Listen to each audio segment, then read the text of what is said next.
Agora, vamos comparar com o argumento de Kant. Esse aqui é um argumento que está na crítica da razão pura, tá? Na estética transcendental. É um argumento para a conclusão de que o tempo e espaço são formas do sentido externo, interno. São formas, desculpa. O tempo e espaço são formas do sentido externo. O tempo é a forma do sentido interno, externo e o espaço só do externo. Para a conclusão de que o tempo e espaço são formas do sentido e não entidades que a gente, objetos que a gente percebe ou que a gente tem um contato pela sensibilidade, tá? Então, aqui, você vê, tem uma página inteira, quase duas, né? Aqui é um argumento muito mais intricado, tá? A estrutura lógica dele não é difícil. É basicamente vários sim, então, vários modos pôneis. Porém, aqui já dá mais trabalho de você entender. Aqui dá trabalho de entender qual é a conclusão, não porque ele não tenha expressado, ele expressa inclusive mais de uma vez. Ele expressa as premissas mais de uma vez. Ele tem premissas desnecessárias, premissas que você não precisa para chegar à conclusão que ele quer chegar, né? Então aqui é um pecado por excesso, né?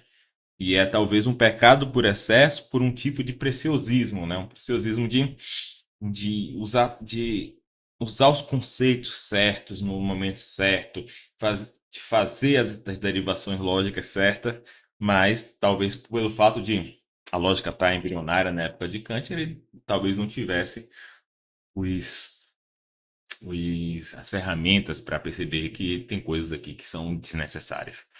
Tá? Isso aqui é interessante, né? Sempre que a gente fala que algum filósofo do passado errou ou não foi tão bom quanto deveria, sempre aparece um infeliz para pensar assim: nossa, você está se achando mais inteligente que Kant ou do que Hume. Acabei de falar que Hume também usa um argumento, coloca o argumento de uma forma mais complicada do que deveria. Não estou me achando mais inteligente do que Kant ou que Hume. Inclusive, se eu aprendi coisas atualmente, é por causa de pessoas como Hume e Kant. A única diferença aqui é que eu nasci depois de, de Frege. Nasci depois, eu fiz um curso de lógica. Já tava, não fui eu que fiz a lógica. Não fui eu não sou Frege, não sou Gödel, não sou Russell. Simplesmente aprendi isso. E Kant, ele não teve a oportunidade de aprender isso, porque no momento que ele nasceu, não tinha isso. Entendeu? Então, é, como falando como Newton, né? Se hoje eu enxergo mais longe é porque eu estou sentado nas costas de gigante. Um dos gigantes é Kant, né? Então, se eu estou apontando os problemas no modo de se expressar são lugares comuns, né? Todo mundo, qualquer um consegue ver que a crítica da razão pura é desse tamanhão aqui. Tem muitas ideias importantes no livro, muitas discussões, mas também tem uma certa convolução, né? Por exemplo, nessa parte aqui, acho que essa aqui é a exposição metafísica do conceito de tempo, algo desse tipo. Não lembro se essa parte aqui, se argumento especificamente está na exposição transcendental. Está na exposição transcendental, porque esse aqui é um argumento transcendental. É um argumento que parte do que a gente supostamente sabe para tirar conclusões sobre como o mundo é. Aqui tem várias repetições de argumento, né? Ele repete o mesmo argumento com pequenas diferenças. Então, é um estilo meio maçante, né? É um estilo meio de overkill, né? Ele quer estar tão preocupado em mostrar um ponto que ele vai mostrar a exaustão. Né? Hume não. Hume ele vai deixar entender, até porque na época dele, né, falar que Deus não existe, é melhor deixar só entender mesmo. Ele vai deixar entender sem necessariamente querer provar o ponto até o final. É essa a diferença de temperamentos, tá? Não é uma questão de um ser bom ou outro ser ruim, tá? Tem pessoas com esses temperamentos que são ruins, né? Por exemplo, eu acho que o modo de Wittgenstein se expressar no Tratados é ruim. Seria o temperamento lá humeano, né? Mas é ruim. Eu acho que falta coisa demais ali. Acaba sendo obscuro por falta, né? E aí você tem outros tantos filósofos que tentaram escrever que nem Kant, que são ruins também. pecam por muito excesso. Kant ainda eu acho que está numa coisa aceitável, em alguns momentos não, em muitos momentos sim. Sim. Tá, vamos lá. Caso suponhamos, pois, que o espaço e o tempo sejam objetivos, isso aqui está falando de uma discussão que ele está antes, né? De o espaço e tempo ser objetivo. Ele já mostrou que não pode ser. Mas caso suponhamos que o espaço e tempo são objetivos em si mesmo e condições de possibilidade das coisas em si mesmas, mostra-se primeiramente que um grande número de proposições apodídicas, ou seja, que nós sabemos com certeza, né, algumas pessoas falam necessária, mas aqui é uma necessidade epistêmica, e sintéticas, né? Mas vamos falar necessidade aqui, porque nessa época não tava óbvia a diferença entre necessidade epistêmica, certeza e necessidade. Então, se o espaço e o tempo fossem objetivos, então muitas propriedades sintéticas necessárias que conhecemos a priori, ou é, peraí, meu Deus, que é isso?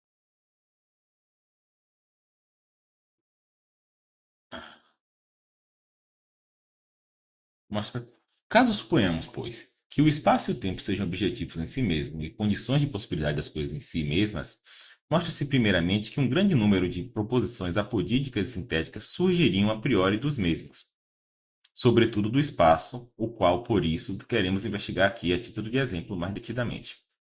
Tá? Então, qual é o ponto? Existe um problema, né? Se o espaço e o tempo são objetivos e condições de possibilidade das coisas, o problema que Kant está querendo colocar é o seguinte: como é que nós podemos conhecer essas proposições que são necessárias, sintéticas, de maneira a priori? Tá? Então, a gente sabe muito bem que a solução que ele dá para isso é de que o tempo e o espaço eles são a forma do sentido. O tempo e espaço é o modo como o nosso aparato cognitivo organiza os dados sensíveis. Então, por isso que a gente consegue saber coisas sobre o tempo e espaço que são necessárias, ou seja, eles se aplicam a tudo, né? Se aplica a toda informação empírica, mas elas são sintéticas, ou seja, elas não são meramente conceituais, não são coisas como oncologistas são médicos, solteiros são não casados, né? Seriam proposições analíticas, seriam coisas como a soma interna de três ângulos do triângulo dá 180. Né? Parece que não há nada no conceito de triângulo que diga que a soma dos três ângulos internos dá 180. Da mesma forma que há algo no conceito de oncologista que diz que todo oncologista é um médico. Não, oncologista quer dizer médico que cuida do câncer. Tá? Então vamos lá. O argumento, pelo que eu entendo, começa aqui, que dali é um preâmbulo. Como as condições da geometria podem ser conhecidas sinteticamente a priori? Então, aqui ele está partindo do pressuposto. E nós, primeiro, de alguns pressupostos, tá? Aqui também, da mesma forma, eu acho que daria para juntar algumas coisas, tá? Mas eu vou colocar separado. Eu vou usar esse aqui porque como indicante é bem maior. Então vamos lá. Vamos usar K para as proposições da geometria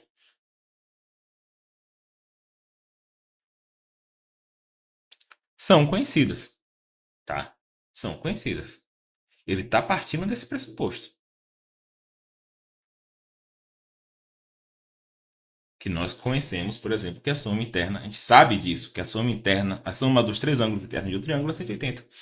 Ele está pressupondo isso. Mas não só isso. Ele está pressupondo que as proposições da geometria são sintéticas a priori e necessárias.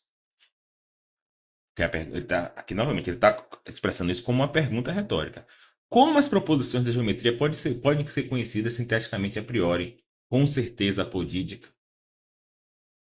Como isso? Ah, tá. Aqui não é nem uma pergunta, ele está dizendo assim: como as proposições da geometria podem ser conhecidas de maneira sintética a priori e elas são necessárias? Eu me pergunto, de onde você tiram essas proposições? E de onde elas se apoiam? Né? Ele está partindo do pressuposto que, nós conhecemos as proposições da geometria, que elas são são sintéticas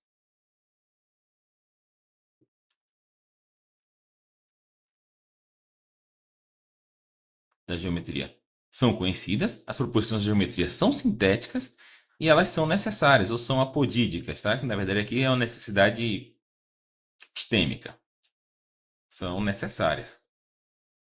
Aqui ele coloca, né? A priori aqui. Parece que ele está pressupondo aqui já que as proposições de geometria são a priori. De fato, ele defende isso, tá? E a princípio também elas parecem ser a priori. Mas o fato é que ele não precisa disso no argumento. Até porque, no argumento, ele considera a possibilidade dessas proposições serem a posteriori. E ele tira consequências disso. Então, na verdade, aqui essa suposição está errada. Ele não deve supor isso aqui. Ele não deve pressupor isso. Porque se ele pressupor isso, algumas partes do argumento dele não faz sentido. Tá? Ele está pressupondo só que as proposições de geometria são conhecidas, elas são sintéticas e elas são necessárias. Então, por enquanto, vamos colocar nosso argumento aqui. Premissa 1. K. As proposições de geometria são conhecidas. Premissa 2, elas são sintéticas e necessárias. As proposições de geometria. Então, isso aqui, por enquanto, ele está pressupondo essas três coisas, né? Como as proposições da geometria podem ser conhecidas sinteticamente a priori, sinteticamente, a priori, ele não deveria usar como premissa, com certeza podídica, ou seja, são necessárias, eu me pergunto, de onde você tira essas proposições, né? E de onde se apoia o nosso entendimento para chegar a verdades absolutamente necessárias e universalmente válidas? Então você perceba, aqui ele falou apodídica, que é uma necessidade epistêmica, aqui ele está falando necessidade mesmo. Kant também ele confunde universalidade com necessidade. Ser universalmente válida com necessário, e às vezes ele confunde necessário metafisicamente com necessário epistemicamente. Tá? Por isso eu vou falar só necessária para as três coisas, tá? Aqui às vezes ele distingue, às vezes ele coloca como coisas diferentes, mas de qualquer forma ele pensa que as proposições que nós podemos conhecer com certeza são as necessárias, que são as universalmente válidas. Tá? Então, beleza. Então aqui ele começa. O argumento dele é colocando as possibilidades, tá? Ele vai falar o seguinte: não há outro caminho senão por meio de conceitos ou intuições. Então, então a gente tem aqui só tem dois caminhos: conceitos ou intuições. Conhecemos. Vou botar aqui G, tá? As proposições de geometria por conceitos. Conceitos. E conhecemos as proposições de geometria por intuição. Então, aqui que ele está falando, olha só. Gente, se nós conhecemos a proposição de geometria, ou é por conceito, ou é por intuição. Né? É isso que ele está dizendo aqui. Dado que nós conhecemos as proposições de geometria que são sintéticas e necessárias, só há dois caminhos: conceitos ou intuições. Porém, conceitos podem ser a priori ou a posteriori, intuições podem ser a priori ou a posteriori. Por isso estou dizendo, ele não tem que pressupor aqui que o conhecimento é a priori. Porque depois, se ele está supondo que a gente pode conhecer ele está supondo, não, ele está considerando essa possibilidade de que nós poderíamos conhecer as proposições da geometria de maneira a posteriori. Né? Só que ele vai argumentar contra, ele vai falar assim, ó, se a gente conhecesse de maneira posteriori, tal coisa se seguiria que não pode ser, então a gente não conhece de maneira posteriori. Aí aqui tem uma maneira que é mais natural de você formalizar o argumento de Kant, e tem a maneira que é mais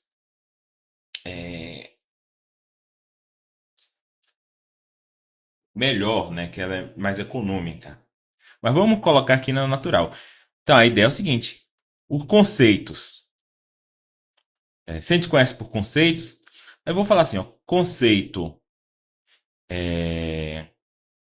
a priori, tá? Conhecemos por conceitos a priori, conceitos empíricos, tá? E deixa aqui utilizar essas duas letras como se fosse uma letra só para ficar mais simples, tá? Da mesma forma, intuição a priori e intuição empírica, tá? Então, aqui ele está falando o seguinte: se conhecemos através de conceitos, ou é conceito a priori, ou é conceito empírico. Se conhecemos através de intuições, ou é intuições a priori, ou intuições empíricas. Então, basicamente, multiplica aqui por 4, né? Que é a partir disso daqui e disso, eu vou fazer um modus tollens, ou modus ponens, e vou chegar a isso.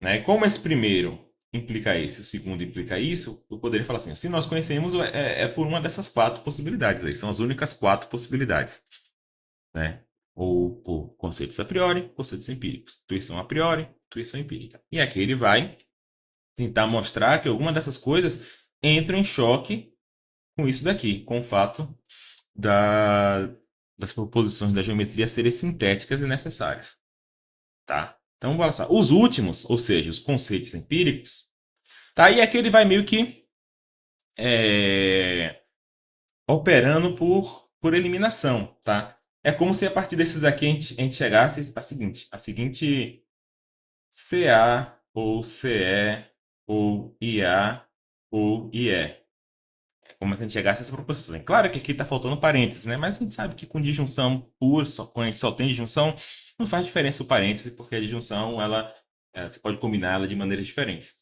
Então aqui o que ele está basicamente fazendo eliminando possibilidades. Ele vai falar assim, ó, pode ser essas 4, mas não pode ser essa por causa de tal e tal. Essa aqui implica não S, mas a gente tem S, então leva a contradição. Não pode ser essa porque, sei lá, essa aqui implica não N, só que a gente tem N e leva a contradição. Aí ele quer eliminar até chegar a que ele quer. Basicamente esse é o conceito. Tá? Os últimos, ou seja, conceitos empíricos, assim como aquilo que se fundam a intuição empírica, então aqui, né, ele já elimina as duas, tá? Tanto o conceito empírico quanto se a gente conhecesse a geometria por conceitos empíricos ou por intuição empírica, isso leva a uma mesma consequência. Os últimos, isso é, os conceitos empíricos, assim como aquilo em que se funda a intuição empírica, não podem fornecer qualquer proposição sintética, né?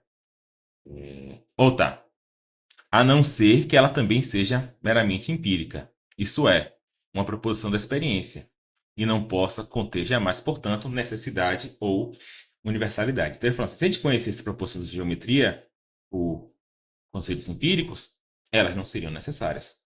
Por quê? Porque se a gente, e também por intuição empírica, elas não seriam necessárias. Por quê? Porque se a gente conhece por conceito empírico, então ela é uma proposição de experiência.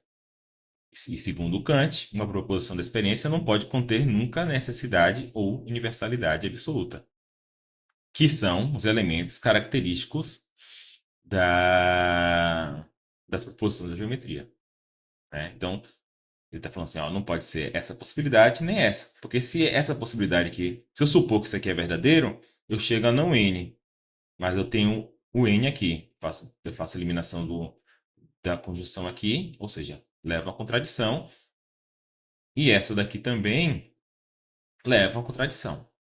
Então, só sobrou agora conceitos a priori e conceitos empíricos. Beleza? Então vamos lá. Quanto a qual seria o primeiro e único meio a chegar a tais conhecimentos, por meio de mero conceitos ou intuições a priori, é evidente que são de meros conceitos não se pode obter nenhum conhecimento sintético. Né? Então sobrou conceitos a priori e intuição a priori. Aí ele está falando o seguinte: de conceitos, tá? Aqui na verdade também tem um excesso no argumento dele, né? E aqui a premissa dele é simplesmente o seguinte: se nós conhecemos a geometria por conceitos, então a geometria não é sintética. A geometria é analítica, basicamente. Mas, se eu tenho essa premissa aqui já mais geral, eu já sei que o C leva a uma contradição, então Para que eu estou fazendo essa distinção aqui? Né? Não tem porquê. Eu sei que não pode ser conceitos. Então por que eu estou fazendo essa distinção? É estranho. Então eu vou colocar aqui o seguinte: CA implica não S. Tá? Deixar um argumento com premissa. Até porque, é, até porque, né, parece que apesar dele estar falando aqui de conceitos, é estranha a noção de conceitos empíricos, né? Conceitos empíricos são conceitos formados é, a partir da experiência, de certa forma todos são. Então, eu não sei. Vou colocar aqui CA simplesmente para o argumento ficar mais econômico, porque ele não precisa negar o CE. Porque o CE ele já negou aqui. Ele não precisa ter uma premissa forte sobre C, né? Então vamos lá.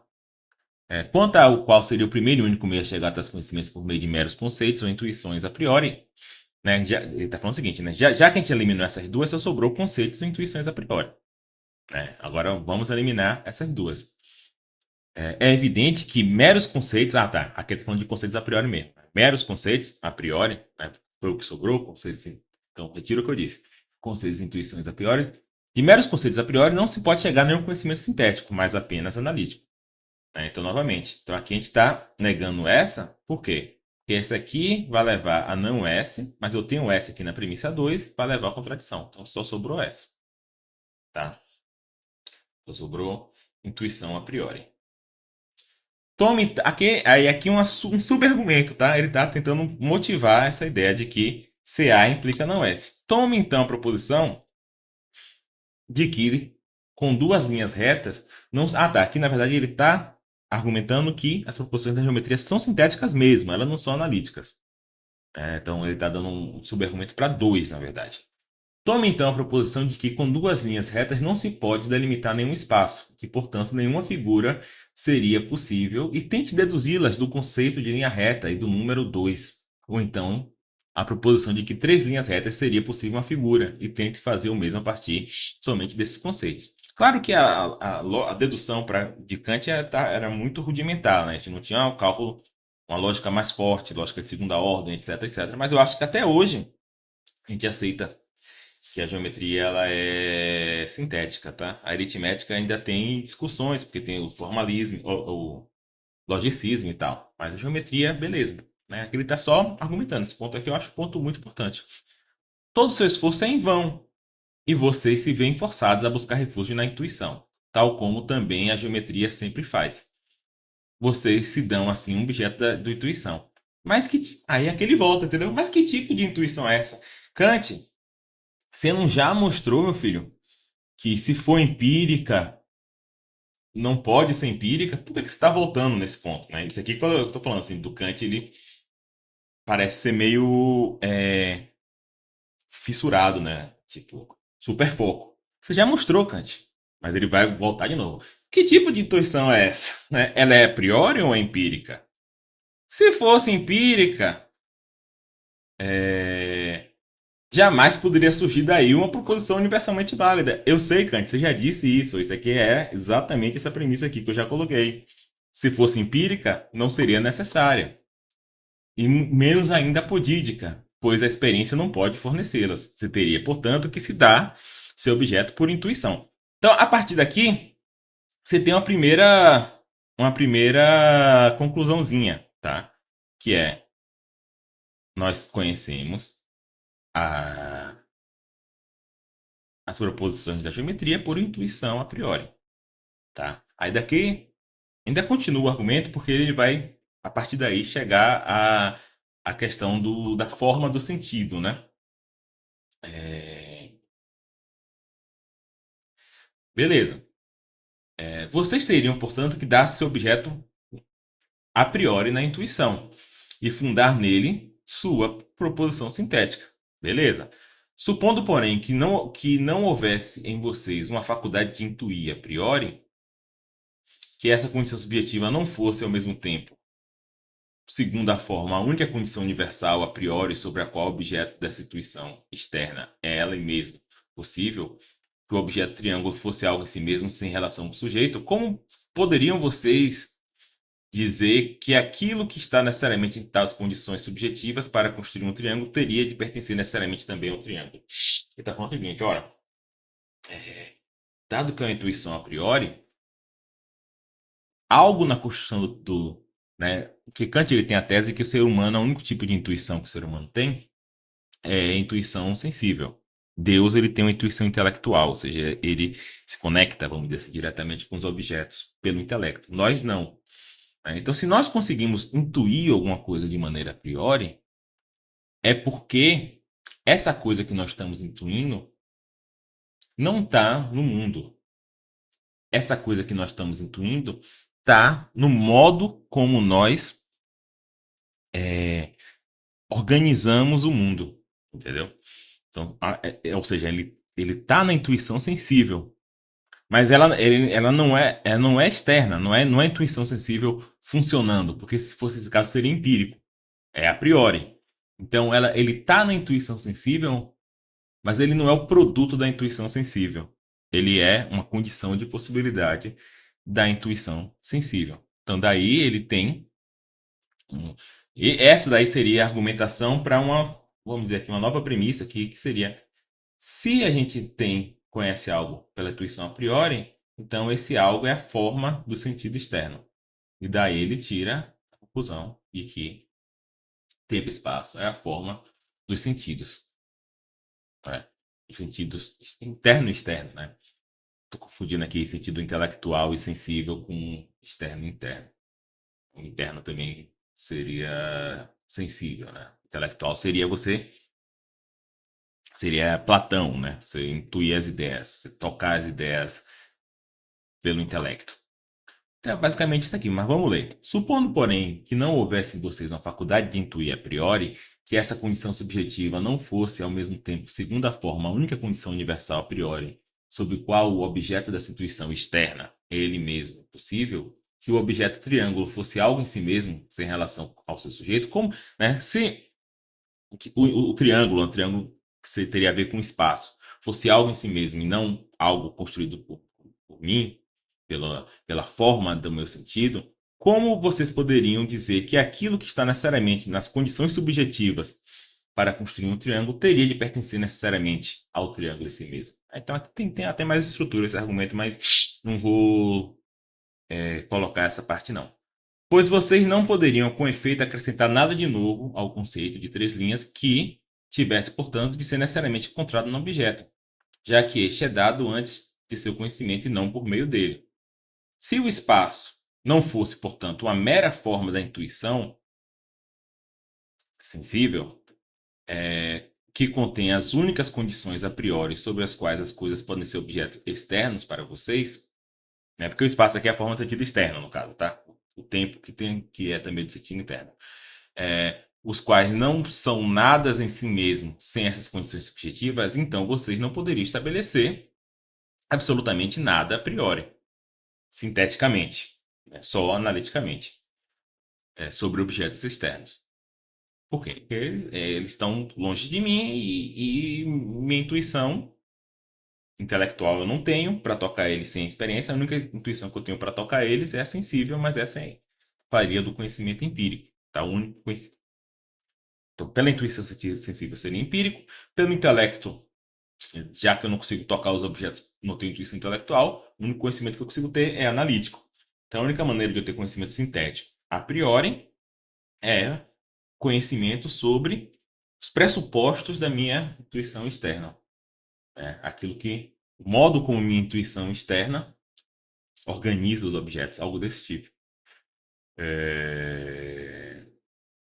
Né? Então aqui você tem um marcador de conclusão, é indubitavelmente certo, portanto, e não apenas possível menos, ou mesmo provável que o espaço e o tempo. É porque aquele. Você tinha falado do tempo antes, tá? Que é a exposição transcendental, já falou do tempo na exposição metafísica.